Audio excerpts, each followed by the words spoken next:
Episode 6 की शुरुआत में हम राजू को देखते हैं जो आनंद के क्लिनिक पर गोटिया से मिलने जा रहा होता है। तभी बीच में अकरम का आदमी राजू को रोक देता है तो गुस्से में राजू उस पर ही गोली चला देता है। साथ ही वो आनंद से पूछता है कि आखिर गोटिया कब तक ठीक हो जाएगा। तो आनंद कहता है कि उसे ठीक होने में थोड़ा टाइम तो लगेगा। फिर हम घर पर सत्तार और शहर को देखते हैं जहाँ सत्तार शहर से कहता है कि तुम्हें चंपा पर शक नहीं करना चाहिए। असल में चंपा को उस समय पैसों की जरूरत रही होगी, इसलिए उसने ऐसा कदम उठाया था। ये सुनकर शहर भी चंपा को माफ कर देती है क्योंकि चंपा के पास तो वैसे ही दिन काफी कम बचे हैं। फिर हम हबीबा बाई को देखते हैं जो अपने आदमी शैलवा से कहती है कि शहर की वजह से मुझे जेल जाना पड़ा है, मैं शहर को कभी माफ नहीं करूंगी। तुम जल्द से जाकर शहर को मेरे पास लेकर आओ। वही जब सतार शहर के लिए दुकान से खाना लेकर आता है तब उसे घर पर शहर नहीं मिलती और सतार को बेड पर शहर का एक लेटर मिलता है जिसमें लिखा था कि मैं अपनी दोस्त चंपा से मिलने जा रही हूँ। वही शहर बुर्खा पहनकर चंपा के घर जा रही होती है। दूसरी तरफ बाबू कादिर से जाकर कहता है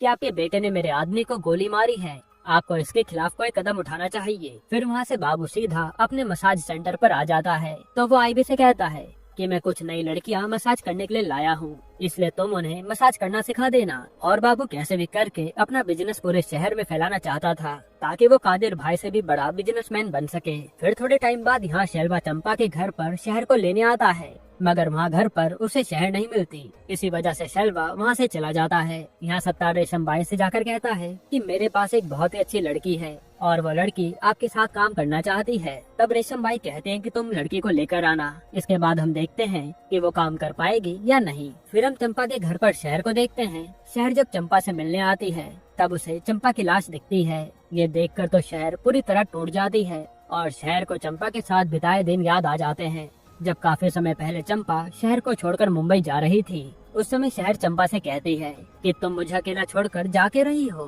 तब चंपा कहती है कि मैं एक बार पैसे कमा लूं तो मैं वापस तुम्हारे पास आ जाऊंगी। और चंपा को भी राजू ही अपने साथ मुंबई लाया था। फिर शहर चंपा की मौत की खबर सत्तार को जाकर बताती है जो सुनकर सत्तार भी बहुत दुखी होता है। इधर गांव में धनंजय के आदमियों को चंपा के घर में उसकी फोटो मिल जाती है। फिर आईवी भी बाकी लड़कियों के लिए एक अच्छा सा ड्रेस बनाती है और वो उन लड़कियों को कस्टमर को सेड्यूस कैसे करना है सब सिखाती है। वहीं गांव में धनंजय पुलिस को शहर की फोटो देते हुए कहता है कि राजू ने मुझे बताया था कि शहर मर चुकी है, पर तुम खुद जाकर इस बात का पता लगाओ। दूसरी तरफ पुलिस चंपा की लाश को अपने साथ लेकर जाती है क्योंकि उसकी लाश को कोई भी ले जाने वाला नहीं था। इधर कादिर अपने घर पर शाम को बुलाकर कहता है कि तुमने अभी तक गफूर के कातिल का पता नहीं लगाया है। अगर तुम्हें अपनी जान प्यारी है तो जल्दी से कातिल का पता लगाओ। जो सुनकर शाम भी बहुत डर जाता है। फिर हम शहर को देखते हैं। शहर सत्तार से रोते हुए कहती है कि मैं अपने हाथों से अपनी दोस्त का अंतिम संस्कार करना चाहती हूँ। तब सत्तार वादा करता है कि वो चंपा को लेकर जरूर आएगा। अब अगले दिन बाबू अपने घर पर मसाज ले रहा था।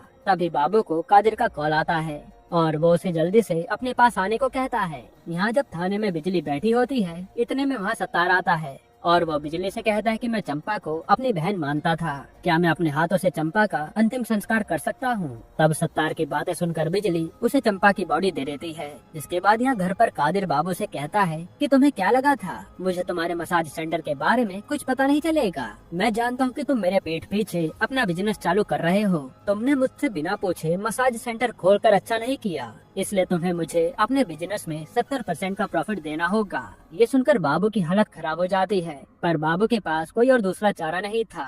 अब अगले दिन सत्तार और शहर मिलकर चंपा की लाश का अंतिम संस्कार कर देते हैं। दूसरी तरफ पुलिस को सीसीटीवी फुटेज में शहर की तस्वीर मिल जाती है, पर उस तस्वीर में शहर का सिर्फ आधा चेहरा दिख रहा था, इसलिए कोई भी शहर को अच्छे से पहचान नहीं पाता। फिर रात के समय सत्तार शहर को रेशम बाई के पास लेकर आता है तो रेशम बाई शहर को अपने साथ रखने के लिए मान जाती है और वो शहर से कहती है कि तुम्हें यहाँ किसी से डरने की जरूरत नहीं है, मैं तुम्हारा अच्छे से ख्याल रखूंगी। तब शहर भी रेशम बाई के पास खुद को सुरक्षित महसूस कर रही थी। साथ ही रेशम बाई शहर को फातिमा से मिलाती है और फातिमा ने सबसे पहले ये कोठा खोला था, लेकिन अब फातिमा कैंसर के कारण मरने वाली है। जिसके बाद शहर सत्तार से कहती है कि मैं तुम्हें कभी भूलूंगी नहीं, तुम्हारी वजह से आज मुझे रेशम बाई के पास काम मिला है। तब सत्तार भी शहर की बातें सुनकर काफी खुश होता है और हम समझ पाते हैं कि शहर भी अब सत्तार को पसंद करने लगी है।